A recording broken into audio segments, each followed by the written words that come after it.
many times have you gone to say something to someone, but your facial reactions or your emotions completely disagree with what you just said? I know this happens to me all the time where someone will ask me something, I'll say, oh, that's fine, or something like that, but I'm either very grumpy sounding about it or my facial expressions are different, and obviously they don't believe me.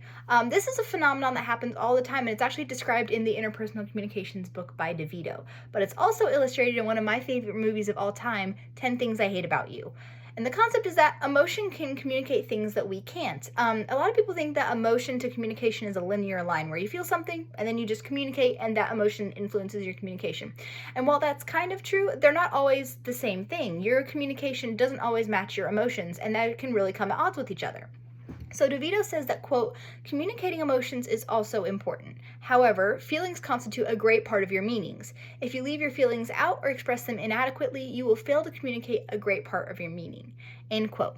So this is illustrated really well by the main character in 10 Things I Hate About You, Kat Stratford, who, to simplify things a lot, is betrayed by someone who she really thinks likes her. And at the end of the movie, she delivers a poem for her high school, but the way that she delivers it doesn't quite come out, I'm sure, the way that she intended it to. So let's take a look.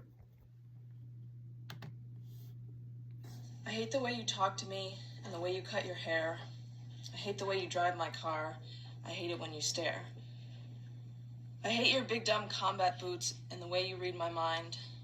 I hate you so much it makes me sick. It even makes me rhyme. I hate it. I hate the way you're always right. I hate it when you lie. I hate it when you make me laugh. Even worse when you make me cry. I hate it when you're not around and the fact that you didn't call. But mostly I hate the way I don't hate you. Not even close. Not even a little bit. Not even at all. So we could see here that the words that Kat's saying aren't necessarily matching the things that she's saying, the things that her emotions are showing. Emotions can sometimes be a lot more revealing than our words, and they can certainly influence and heighten our communication. So this happens to Kat. I'm sure she didn't mean to cry. A lot of the themes in the movies is that she's a very unemotional person. And so I'm sure when she got on stage to deliver her poem, she didn't want to cry in front of everybody, but she did. And that communicated something entirely different than just her poem. If she'd gotten up there and read the poem and she was really angry about it, or if she'd had no emotion, it would have had an entirely different effect. But she cried. She was sad. And that influenced Patrick, the person who betrayed her, more than just the words ever really could. And this just shows that emotion is a very active part of communication.